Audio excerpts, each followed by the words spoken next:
Selamat pagi Bapak Ibu Saudara sekalian, mari kita tundukkan kepala, kita berdoa. Allah Bapa yang berada dalam jangan surga, kami bersyukur pada kesempatan pada pagi hari ini kami boleh bersama-sama beribadah. Kiranya Tuhan pada saat ini kami akan merenungkan kebenaran firman Tuhan. Kiranya Tuhan pimpin kami, kuasai kami, supaya kami boleh mendengarkan firman Tuhan dan boleh mengerti akan kebenaran firman Tuhan. Pakailah hamba di dalam segala kelemahannya, di dalam segala persiapan yang sudah dipersiapkan, kiranya Tuhan pimpin dan sertai. Demi Yesus Kristus kami berdoa dan mengucap syukur.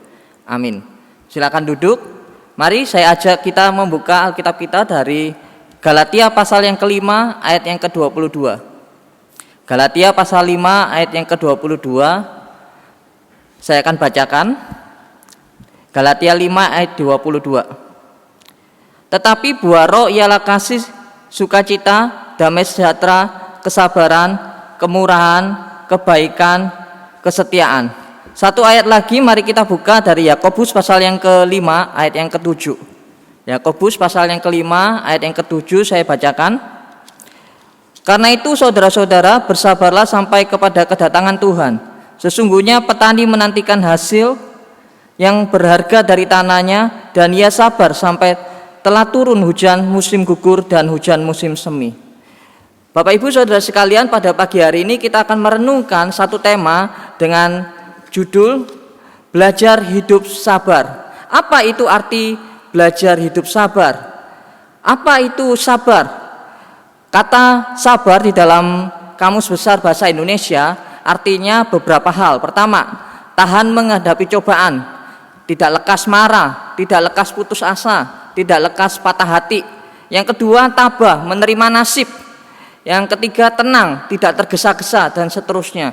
Bapak Ibu Saudara sekalian bisa mengecek sendiri di Kamus Besar Bahasa Indonesia. Lantas apa maksudnya sabar di dalam konteks iman Kristen? Ada beberapa hal yang mungkin kita salah mengerti di dalam mengerti arti sabar ini, khususnya dalam konteks iman Kristen. Saya akan menunjukkan beberapa isu yang salah. Pertama, jadi orang Kristen itu harus sabar. Jikalau tidak punya kesabaran itu namanya bukan Kristen. Dipukul sabar, difitnah sabar, diapa-apain orang oleh orang lain sabar aja. Lihat kejahatan tidak boleh marah, sabar. Itu namanya orang sabar. Kalau ada penderitaan harus tabah, sabar, dan seterusnya. Itu jelas adalah isu yang salah. Itu adalah jelas pengertian yang salah. Kenapa demikian? Jikalau demikian maka Kristus tidak masuk hitungan dalam konteks kesabaran. Betul tidak? Kristus tidak masuk hitungan. Kenapa? Misalnya Yohanes pasal yang kedua ayat yang ke-15. Kita melihat bahwa di situ Yesus itu marah karena waktu itu bait Allah itu sudah menjadi tempat sarang penyamun. Seharusnya di situ adalah tempat doa, tetapi dijadikan tempat untuk berjualan. Maka Tuhan Yesus marah pada orang-orang pada waktu itu. Di dalam Yohanes pasal yang kedua ayat yang ke-15 itu adalah pembersihan bait suci yang pertama sebelum dia melakukan pelayanan. Kemudian pada Lukas 19 ayat 45 sampai 46 itu juga sama. Yesus juga marah pada waktu itu, di mana bait Allah itu dijadikan tempat untuk berjualan. Seharusnya itu adalah tempat untuk berdoa. Maka kali yang kedua pada waktu itu Tuhan Yesus marah lagi. Pada waktu itu di bait Allah.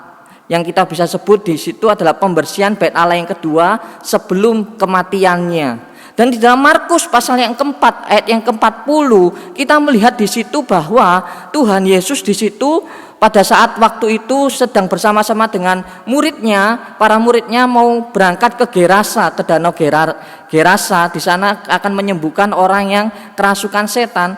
Dan pada waktu perjalanan itu ternyata ada ombak yang luar biasa menakutkan, karena di situ, di daerah situ itu daerah perbukitan, di mana di daerah perbukitan itu banyak sekali angin yang bisa turun ke bawah, itu luar biasa. Kalau misalnya dari atas ke bawah, maka anginnya itu makin kencang, dan angin ketika itu sampai mencapai air, maka itu bisa mengaduk-aduk luar biasa.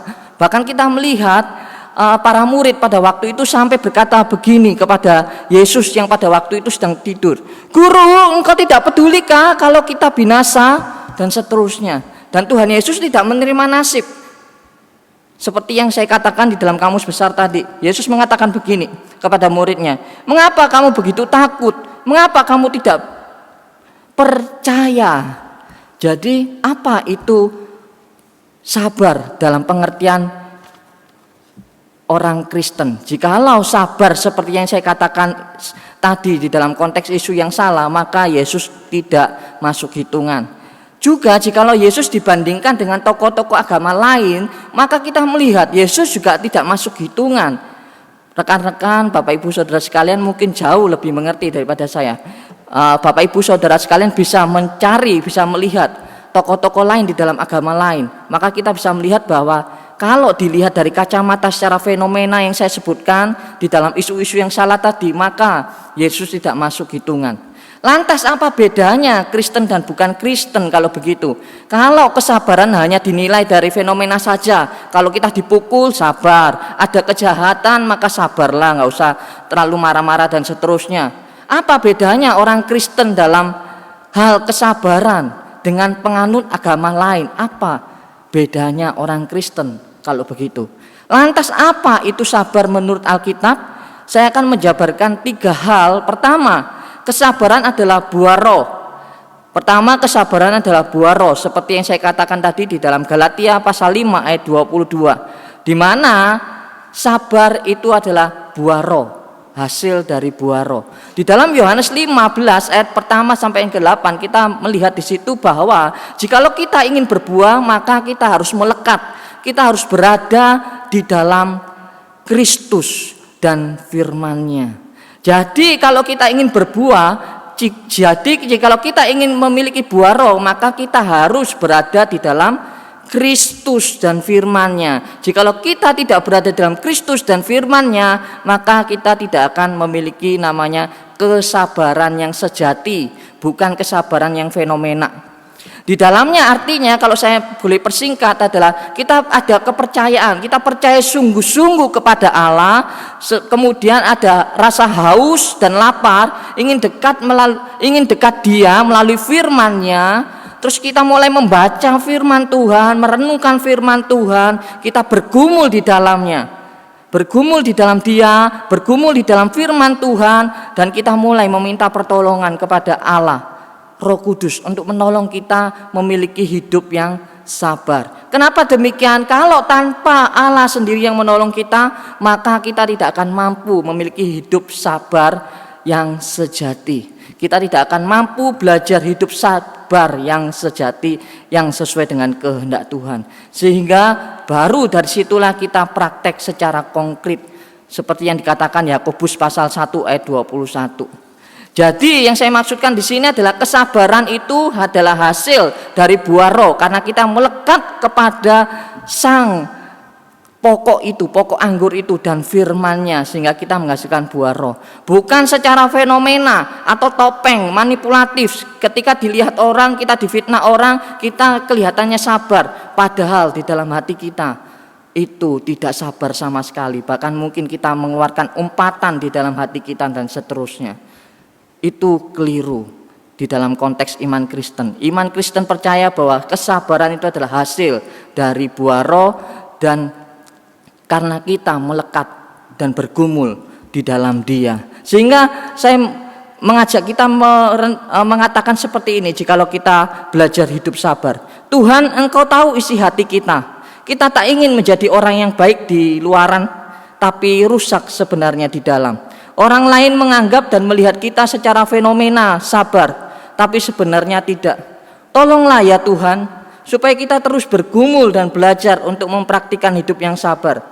Tentu kesabaran itu bukan sekedar belajar untuk mempraktikkan hidup yang sabar, atau kesabaran itu bukan hanya sekedar hasil dari usaha kita sendiri, tapi karena kuasa, dorongan, dan pertolongan-Mu sendiri yang terpancar di dalam hati kami, hati kita, sehingga kita dapat berjuang untuk mempraktikkan kesabaran yang sejati. Pancaran itu datang atau hadir karena kita terus melekat pada Engkau dan firman-Nya. Jadi yang pertama paling penting adalah ketika kita belajar hidup sabar, kita bergumul bersama dengan Tuhan, dan hasilnya adalah karena dari buah roh itu sendiri. Yang kedua, sabar karena ada kepastian, jadi tidak pasif. Seperti di dalam Yakobus yang kita baca tadi, kita melihat bahwa ada petani yang begitu sabar. Petani tahu tidak ada musim hujan dan seterusnya, dia tahu, tapi kapan dia tidak tahu dan seterusnya. Tapi dia berjuang keras, dia bekerja keras, melakukannya pekerjaan yang dia kerjakan secara melakukan bertani dengan berjuang keras dia. Dan dia tahu ada kepastian bahwa nanti ada hasil panen dan seterusnya, dan ada musim dan seterusnya. Dan dia tidak pasif. Dan itulah yang harusnya kita tahu, sabar di dalam iman Kristen itu karena ada kepastian. Kepastian ada Sang Tunggal itu, anak tunggal Allah yang nantinya juga akan datang yang kedua kalinya. Sehingga kita sadar ketika kita melakukan segala sesuatu ada kepastian, jadi tidak pasif. Kepastian kedatangan Yesus yang kedua kali itu pasti, tapi kapan kita tidak tahu. Tapi pasti datang. Pasti ada penghakiman, pasti ada. Lantas yang jadi pertanyaannya adalah, apakah kita pasif begitu aja? Ya udah tunggu aja, karena nanti kan ada penghakiman. Maka nanti kalau misalnya ada orang yang melakukan kejahatan, maka kita sabar aja. Kalau misalnya orang melakukan ketidakbenaran, ya sudah kita sabar aja, pasif dan seterusnya. Itu keliru, itu bukan ajaran Alkitab. Roma 13 ayat 1 sampai yang ke-7 mengajarkan bahwa di situ pemerintah itu diberikan kuasa oleh Allah untuk mengerjakan tugasnya, di mana mereka untuk mengerjakan tugasnya di dalam konteks kejahatan, untuk mengurangi daripada kejahatan yang ada di dalam muka bumi. Sehingga di situ dikatakan kejahatan tidak boleh dibiarkan karena ada pemerintah. Atau bisa saya katakan di dalam konteks yang lain, ketidakbenaran harus dilawan. Itulah marah yang kudus, sama seperti Kristus ketika dia di dalam bait Allah. Bait Allah itu halamannya seharusnya itu adalah tempat doa bagi orang-orang non Yahudi. Tetapi orang-orang Yahudi pada waktu itu memakainya untuk berjualan. Maka Tuhan Yesus marah besar kepada mereka. Sehingga di situ kita melihat Yesus melawan ketidakbenaran yang dilakukan oleh orang-orang Yahudi pada waktu itu. Dia adalah melakukan marah yang kudus. Sabar itu tidak diam dengan kejahatan atau ketidakbenaran. Itu penting. Pasif itu artinya kita tidak diam dengan kejahatan atau ketidakbenaran. Misalnya di dalam 1 Tesalonika 5 ayat 14 mengatakan begini, kami juga menasihati kamu saudara-saudara, tegurlah mereka yang hidup dengan tidak tertib, hiburlah mereka yang tawar hati, belalah mereka yang lemah, sabarlah terhadap semua orang. Jadi intinya yang saya mau katakan di sini adalah sabar karena ada kepastian, maka kita tidak pasif. Itu penting yang kedua. Yang ketiga adalah sabar dalam kesesakan dan ketekunan. Otentik. Ini namanya relasi bersama dengan Tuhan. Contohnya di dalam Yakobus di situ diberikan adalah Ayub, di mana Ayub di situ bergumul luar biasa, dan dikatakan di dalam situ di dalam Yakobus bahwa Ayub itu bertekun. Dan kita kalau melihat di dalam konteks kitab Ayub sendiri, maka kita melihat bahwa pasal pertama dan kedua kelihatannya Ayub itu luar biasa rohani. Setelah itu sampai pasal 41 kita bisa melihat bagaimana Ayub bergumul luar biasa bersama dengan Tuhan. Dan di dalam 42 dia kembali. Dan kita melihat kesabarannya ternyata tidak pasif, bahkan juga otentik. Di mana dia berani marah-marah kepada Tuhan. Bahkan dia mengatakan, Tuhan, aku jauh lebih benar daripada Tuhan. Bagaimana mungkin orang saleh seperti Ayub itu diberikan musibah yang luar biasa, sangat sulit untuk diterima oleh manusia, khususnya oleh Ayub sendiri. Dia kehilangan 10 anak, dia kehilangan harta, bahkan kesehatannya pun hilang. Bagaimana mungkin Tuhan? Siapakah yang benar? Tentu Ayublah yang lebih benar dibanding Allah. Dia marah luar biasa. Lantas apa maksudnya daripada Yakobus mengatakan sabar dalam kesesakan, sabar dalam ketekunan? Artinya sabar dalam ketekunan, dalam kesesakan kita harus belajar otentik karena kita berelasi dengan Tuhan. Kalau kita marah kepada Tuhan, katakanlah kemarahan kita. Kalau kita ragu kepada Dia, katakanlah. Sama seperti dalam Mazmur, Amsal dan seterusnya. Kita melihat mereka ada yang marah kepada Tuhan. Bahkan ada yang mengatakan, berapa lama lagi Tuhan? Aku melihat orang lain yang mereka itu hidupnya tidak baik, tetapi mereka kaya, mereka hidupnya enak. Sedangkan aku sang pemazmur belajar hidup saleh, belajar hidup seturut dengan kehendak-Mu. Tetapi kenyataannya aku menderita sengsara. Adilkah ini Tuhan? Berapa lama lagi? Itulah otentik, inilah relasi dengan Tuhan. Kita bukan berelasi dengan patung, tapi kita berelasi dengan Allah yang hidup. Allah yang hidup mau mendengarkan segala pergumulan kita. Allah yang hidup itu mau mendengarkan segala apa yang menjadi problema, apa yang menjadi keraguan, apa yang menjadi kemarahan kita di dalam kehidupan kita, di dalam kita berelasi dengan Tuhan. Tentu Ayub juga tahu bahwa kemarahan yang diungkapkannya kepada Allah itu dosa. Kita marah kepada Tuhan itu dosa apa tidak? Dosa. Jelas berdosa. Tuhan ketika kita marah kepada Dia, kita itu berdosa, sedang berdosa. Tetapi Tuhan senang ketika kita mengucapkannya kepada Dia. Dia senang kejujuran hati kita. Dia sangat senang dan Dia sangat menikmati ketika engkau berani jujur di hadapan Dia. Dan di bagian akhir kita melihat Ayub mengatakan, aku mencabut semua perkataanku. Dan dia mengatakan satu kalimat yang indah sekali, yang luar biasa.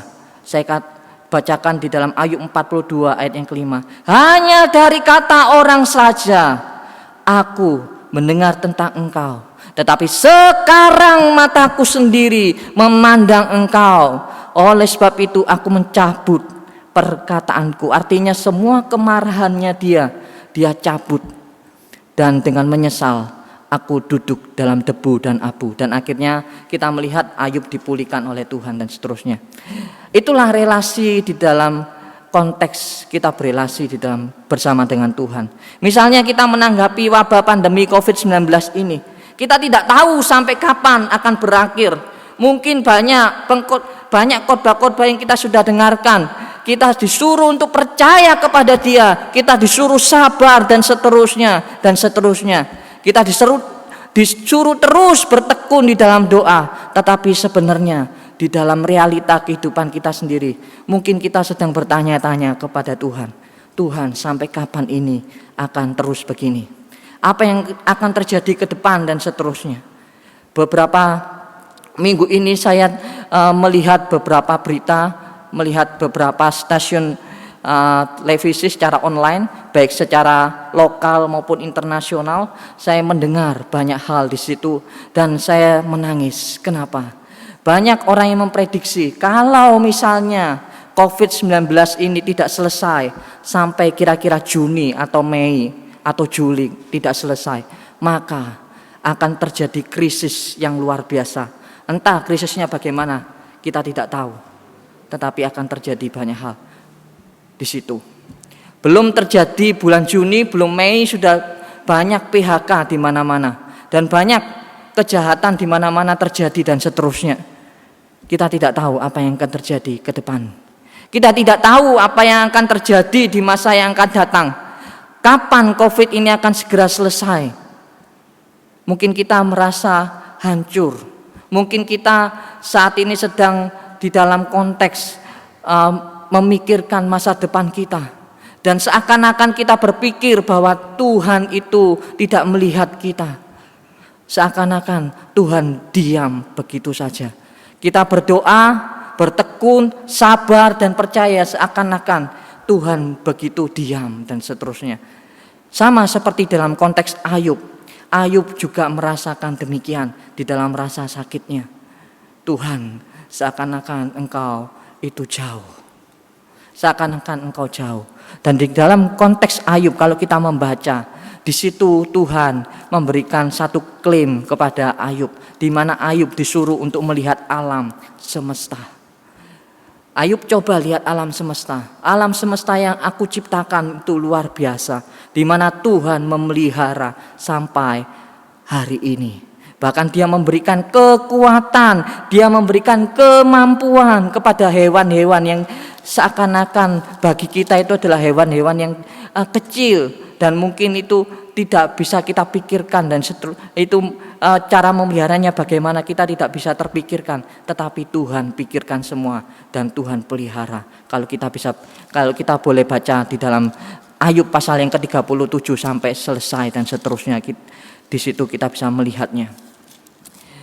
Ayub diperlihatkan alam semesta yang begitu luar biasa, dan selalu di dalam konteks Alkitab ketika kekhawatiran melanda para murid dan melanda orang-orang percaya yang mengikuti Kristus, orang-orang yang percaya ketika melihat mujizat-mujizat yang dilakukan Yesus sehingga mereka mengikuti Yesus, dan mereka juga memiliki problema kekhawatiran dan seterusnya. Kita melihat di situ Tuhan Yesus mengajarkan ada burung-burung di udara yang dipelihara. Mereka tidak menanam dan seterusnya, tetapi mereka dipelihara oleh Allah. Disitulah ditunjukkannya. Bapak Ibu Saudara sekalian, itulah arti kesabaran di dalam iman Kristen yang sejati. Yang pertama yang saya sebutkan tadi, kesabaran adalah hasil daripada buah roh. Buah roh itu sabar karena ada. Yang kedua adalah sabar ada kepastian, maka kita tidak pasif, kita harus aktif. Sabar dalam kesesakan dan ketekunan, maka kita memiliki hidup otentik. Berelasi dengan Tuhan perlu otentik. Nyatakanlah kehancuran kita, nyatakanlah ketakutan kita, kemarahan kita, keraguan kita, dan mohonlah ampun atas hal tersebut, serta mintalah kekuatan kepada Dia. Tuhan, sebenarnya di dalam menyikapi konteks zaman ini, khususnya pada waktu-waktu ini, saya memiliki keraguan, saya memiliki ketakutan luar biasa, bahkan ketidakpercayaan kepada Engkau. Bahkan hamba sendiri mungkin yang ada di mana-mana. Banyak orang berkata percaya, tapi hamba mungkin tidak percaya sama sekali. Apa yang akan terjadi Tuhan di masa depan? Kami pun menangis melihat itu, bahkan menitikan air mata. Tuhan, tolonglah, pulihkanlah negara ini, pulihkanlah bangsa ini ya Tuhan. Di dalam ketakutan, di dalam keraguan, peganglah kami, karena tanpa Engkau sesungguhnya kami akan jatuh. Tanpa Engkau sesungguhnya kami bisa mudah saja tergelincir. Kiranya firman Tuhan yang diberitakan pada hari ini, kita boleh belajar hidup sabar. Tentu yang saya katakan hidup sabar itu bukan manipulatif. Kelihatan secara fenomena luar kita sabar, tetapi sebenarnya kita tidak memiliki kesabaran yang sejati di dalam Tuhan. Kiranya kita boleh terus belajar hidup sabar, dan jikalau kita tidak memilikinya, mintalah kepada Dia dan tinggallah di dalam Dia dan firman-Nya. Matius 23 ayat 6b mengatakan, dan aku akan diam dalam rumah Tuhan sepanjang masa. Hanya di dalam Dia dan firman-Nya kita dapat berjuang untuk belajar hidup sabar. Belajar hidup sabar yang sejati, bukan manipulatif. Belajar hidup sabar yang terpancar di dalam diri kita, yang keluar, yang muncul di dalam diri kita, yang terdalam. Itulah kesabaran yang sejati, bukan yang hanya sekedar dari luaran saja, tetapi dalamnya tidak pernah ada pembaharuan yang daripada Tuhan. Kiranya firman Tuhan ini boleh menguatkan kita semua. Mari kita tundukkan kepala kita berdoa. Bapa di surga, kami sadar ketika kami bergumul untuk mempelajari hidup sabar bersama dengan Tuhan, kami sadar bahwa itu adalah sesuatu yang sulit, sesuatu yang tidak gampang di dalam kehidupan umat percaya. Karena kami sadar jikalau hanya sabar secara fenomena, mungkin kami dapat melakukannya. Itu hanya topeng yang manipulatif, yang dilihat oleh orang lain kita sabar. Tapi sebenarnya di dalam hati kami, kita sedang marah, kita sedang bersungut-sungut, kita sedang dalam kerusakan hati kami. Kiranya Tuhan tolonglah kami untuk kami boleh memancarkan akan kesabaran yang sejati yang daripada Tuhan. Kiranya Tuhan tolonglah kami untuk kami boleh terus haus untuk melekat di dalam Engkau, melekat pada firman-Mu, sehingga kami terus membaca, merenungkan dan bergumul di dalamnya, sehingga kami boleh memancarkan akan kesabaran yang sejati yang daripada Tuhan itu sendiri. Kiranya Tuhan tolong kami, biarlah melalui ciri yang boleh kami pelajari pada hari ini, biarlah itu boleh kami renungkan sepanjang hari. Biarlah kami boleh terus menggumulkannya di dalam Tuhan. Kiranya Tuhan pimpin kami di dalam kehidupan kami, kehidupan keluarga kami, kehidupan kesehatan kami. Terlebih pulihkanlah bangsa dan negara kami ini Tuhan. Kami tidak tahu apa yang akan terjadi, apa yang akan terjadi ke depan ketika kami menghadapi COVID-19 ini. Kami tidak tahu, tapi kami hanya percaya, mengandalkan kepada Engkau. Burung saja Engkau pelihara, masakan Engkau tidak memelihara kami? Kami orang yang percaya kepada Engkau, umat-Mu yang sejati. Kami mohon belas kasihan-Mu. Demi Yesus Kristus kami berdoa dan mengucap syukur. Amin.